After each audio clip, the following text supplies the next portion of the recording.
Jim Mahoney, writer, actor, director. This is a fun movie. I watched the trailer as well recently. I'm a big fan of Melissa Fumero, who people will recognize from Brooklyn Nine-Nine. How did this movie come together? So I had written. I've been working in animation for a couple years, working with my writing partner, longtime writing partner Zach Lewis, and we've been working on some fun studio movies. Klaus was a movie that we did, and we wrote it in 2015, but it came out in 2019. And I've been wanting to make some kind of indie stuff and get into, go back to my roots of making things from the ground up, like making things kind of nitty gritty. So I wrote this weird movie called Gatlop. It was originally called Gatlop, a drinking game for friends, but now it's Gatlop, hell of a game. It's basically if Jumanji was a drinking game. Yeah, I saw it. It's very funny. Oh, thank you. Another one that's available, downloadable everywhere. Came out recently. Thank you. It's a supernatural thing. They market it as a horror comedy, not a horror movie. Like, it's just not. It's like, but it is a comedy, like a supernatural comedy or a comedy thriller. But the company that hired me they actually bought it. I was going to make it like with our own funds for nothing. And then it got bought by a company called Particular Crowd. Right before we were shooting that, they came to me and pitched me like, what do you think about doing a movie about a couple that have like a custody battle over their favorite bar? And I worked as a bartender for like 11 years. So I was like, yeah, this works for me. And so right after we finished shooting Gatlop, I went right into drafting this movie and then pitched myself to direct. And they were kind enough to hire me and give me my first opportunity to direct it. Do you have any complications through the course of the shoot here? Oh yes. So it was a super low budget film. It was like made kind of run and gun a little bit, but very limited budget, and we had a very limited schedule because I'm so grateful that people like Melissa Fumero, Rachel Bloom, Luca Jones, Julian Gant all signed up to do this movie, and we had only 15 days to make it for budgetary reasons, for schedule reasons. 15 days? 15 days to make a feature film. How long's the script? About 105 pages. And somebody do the math on that. That's 7 pages a day? Somewhere around there. If we were lucky. Because what ended up happening was this was shot in end of summer 2021 when everyone was like, COVID's done. We're fine. Like, they almost lifted restrictions. And then we had 2 COVID cases that shut down the movie. So it went from 15 days to 13 days. So it was already like an insane schedule. Did you lose one of the actors? We might have. We might have. So you had to cast someone new, or do you have like understudy situation because it's COVID and you need to be prepared for contingencies? You have to cast somebody. If it were to happen, you have to cast somebody new. Are you not allowed to talk about this? I'm just live. Just so we're aware, it's live on Roku, Sirius XM, Westwood One radio station. That's great. I'm happy to be here. Like we had to find somebody to come in and basically take over the reins for a major character. And reshoot certain aspects certain aspects. There was one moment where, because it was a very difficult shoot, it was a lot of fun. Everybody was in such great spirits and they worked so hard. They just loved this project. So it was a lot of fun. But at one point on like day 11, I remember telling the cast, I was like, we're finally caught up. And they were like, what are you talking about? I was like, we've been playing catch up this whole time. And they're all like, oh. I also am glad that I watched that clip because I saw you bleeped out one of the swear words. So I'm doing my best to like manage my language. Yeah, please. Worked at a bar for 11 years, so forgive me. But yeah, so it was a trying shoot. Also, so at the end of the shoot, we had to essentially schedule it to finish the movie in a 7-day week. So I was like, we're gonna do we have to finish it by Sunday. Somebody was basically getting surgery on Monday, so the movie has to be done by that date. And we on Saturday. So the 6th day, the idea was Saturday was the last like full day. Sunday was going to be like a half day, like a splinter crew, simple shoot just to shoot one scene. So come Saturday, we were filming the final scene of the movie, which takes place on a rooftop. Don't give away the spoilers. The movie literally just came out today, and it's your movie. Fantastic. So it takes place at a specific location that is on top of a building. But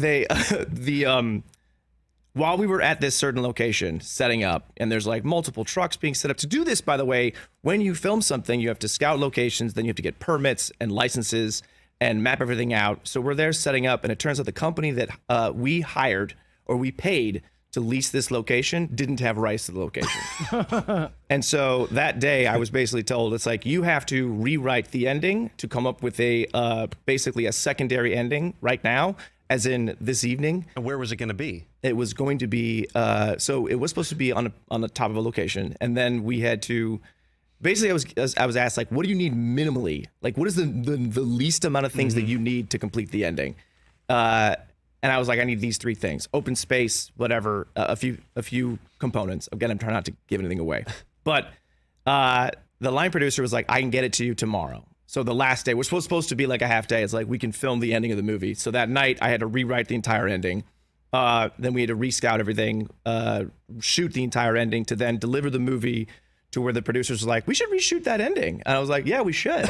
And we actually were able to. So we did do 1 reshoot in January shortly afterwards. But it was sort of tearing my hair out, because I was like, is this what's going to have to happen? But Hair still looks great. thank you. I appreciate it.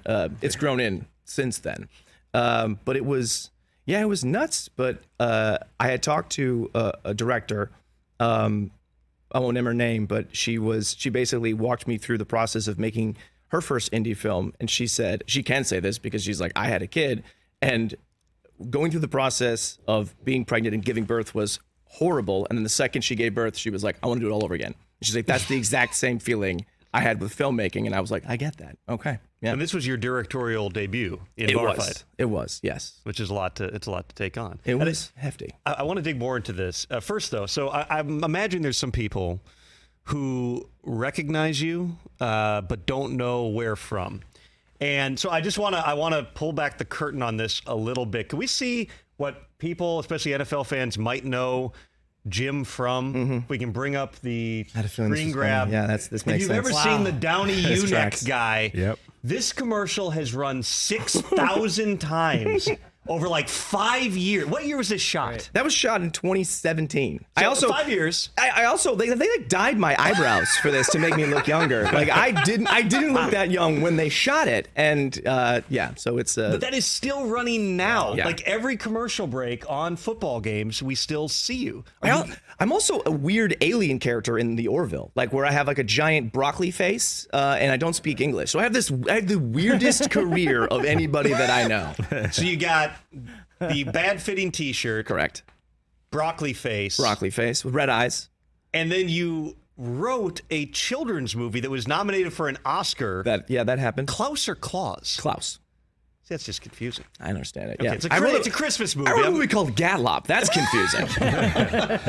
Klaus, I mean, so we go back a long way. Let's bring up a photo. So we were both seeing if either of us have a photo of us together, because we've known each other since about the 3rd grade. Yeah, about that. My wife dug up one photo from, I think it was a Sadie Hawkins dance once upon a time. I don't know if we have the photos that we can show. You also came up with one, I believe, from the senior party that we had in high school in Minnesota, growing up there, which I in all of our dealings, and this is not to cast any aspersions upon you, but I would not have seen you writing a children's movie. I 100%. There we are, Sadie Hawkins, Jim in the low left there. With the Hugh Grant haircut going on a little bit. Everyone, all the girls thought you looked like Hugh Grant in high school. It was very frustrating. I'm like halfway up there on the left with really bad acne going on there. So just look for the red face guy. That's just me. Creeping too. Just creeping. That's a long time ago. That's like 1998 right there. Are you third from left there in the third row?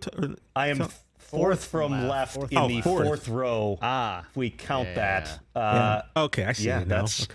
That's a look. That's very Minnesota. And just so everybody knows, like this is not just the most Minnesota thing ever. A bunch of people wearing plaid. The idea behind the Sadie Hawkins dance, you wear a plaid shirt. It's like, how'd you end up writing a children's movie? Oh man, it was I moved out to Los Angeles to work as a comedian and as an actor, and then realized how difficult it was to just be told you could be allowed to work. So I started writing like internet stuff, like short films and web series and stuff, and with my good friend Zach Lewis. And we then started, having some success in that. So we started making more internet things, and we wanted to get larger. So we taught ourselves to write features, and then wrote like several bad ones until eventually we got signed by a manager because they were like, "You guys have a sense of comedy," and we were running like bro comedies, like R-rated dude comedies, and then through these meetings that you have, like you just basically take meetings over and over and over again until you eventually like click with somebody that then's like, I think you might actually be available to do something. You might connect with this creative. And that creative ended up being Sergio Pablos. And that is the other writer and director of Klaus. He had written and created the concept that became Despicable Me, like sold it to Illumination, and then watched somebody else direct his movie. and he decided, I want to make something of myself. So for 10 years, he was developing the origin story of Santa. But everybody, the town, as this goes with the industry in film and television, is that nobody really allows you to do a thing unless you've done the thing. And so it's very difficult. And no one was buying this movie from him because there's no script. We don't believe that this is a real story yet. And he wasn't a writer at the time. So he was looking for writers, and they wanted to charge so much money. And Zach Lewis and I were new. We met him through one of those meetings. And we actually Skyped with him because he's based in Madrid. So this is pre-Zoom.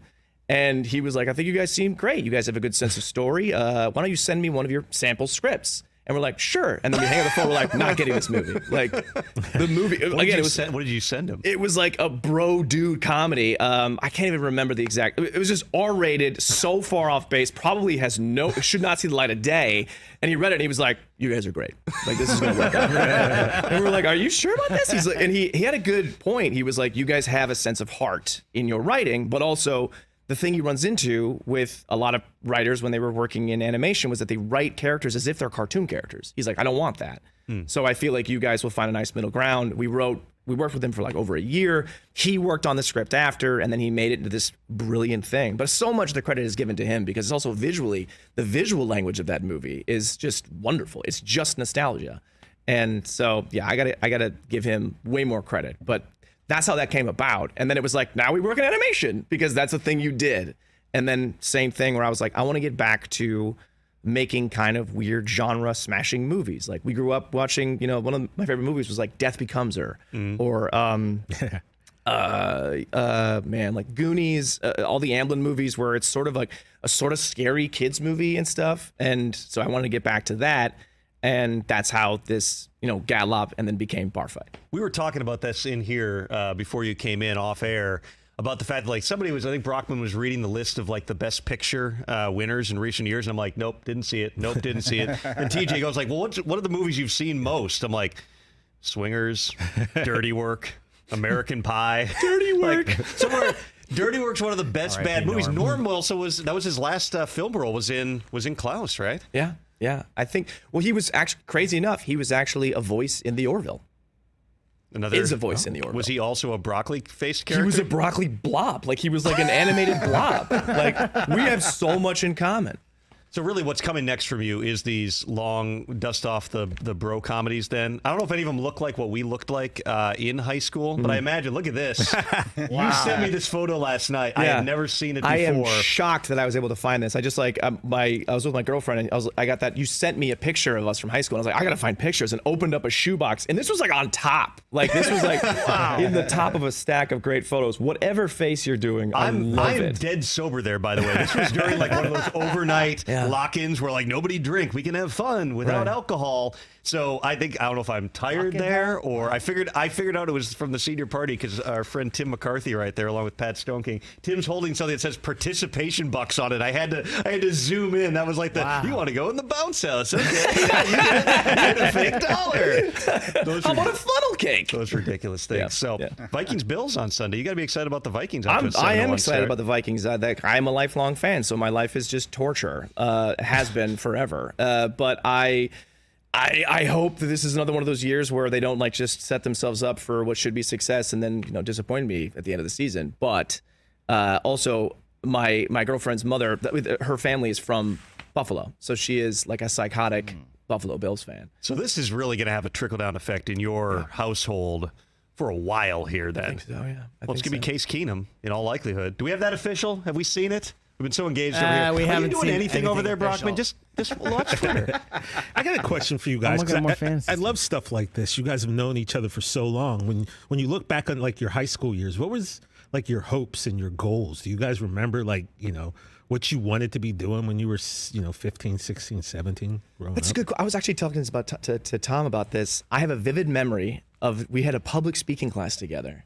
And you have no memory of this when we were talking about it. You're like, I remember the class. I remember where it was, but I don't remember. And they give you there's 5 speeches you do it throughout the year, and one of them's like an informative speech or something. I don't even remember the subject, or like what the speech was supposed to be about. But Tom, at 16, basically broke down why the Zero to Hero game happened. Was that 91 or 87? 1991 World Series. Minnesota Twins, yeah. And he basically broke down the lineup of both teams and how the coaches, how the Minnesota coaches did this genius lineup to counter whoever the hell they were playing at the time. And it went on. I was like, he was like a weird savant. Like he was like my buddy that we played basketball with together, and we would like sip alcohol privately in random corners of people's houses. And then I watched him like just unload all this knowledge of sports. And I was like, I have no idea what this dude is saying, but it's unbelievable. It was like a Goodwill Hunting moment. It was crazy. And so I was like, this guy needs to work in sports, I guess. But then I don't think I definitely didn't have a aspiration to work in film. I was obsessed with films. I spoke in films and television, but it was mostly on like the performative side, but that didn't exist. That was not a real thing. It wasn't until college that I kind of fell backwards into that. But I think the plan was to be an attorney because my dad is an attorney. So the idea was to go out and do that. But I went to college as a finance major and lasted one class and then pivoted back to exactly what you're talking about, literally doing what I was doing in the 10th grade. Yeah. You swung all the way back around. We both had the same mindset, which was just, we're gonna just sit there all the time? Yeah. We're just going to do what everybody else is doing? Yeah. This is way more fun. Not nearly as lucrative, but way more fun. Yeah, there were many years of them wondering, was this a terrible mistake? But I remember like working for my dad's law firm and like as a paralegal or a clerk or whatever the hell it is. And I was just like, this is awful. And then also taking classes. And I was like, this is awful. Can't do it. So, yeah. The movie is Bar Fight. It is IFC Films. Bar Fight is in select theaters around the country. You can also watch for free on AMC Plus. You can download it on iTunes, wherever you might download movies. Also got the movie Gatlop as well. But check out Bar Fight. It is out today. Melissa Fumero, Rachel Bloom, Luca Jones, a whole lot more. Jim Mahoney, my old friend, thanks very much for being here. Thank you for having me. Catch the Rich Eisen Show every single day on the Roku channel, 12 to 3 Eastern, for free.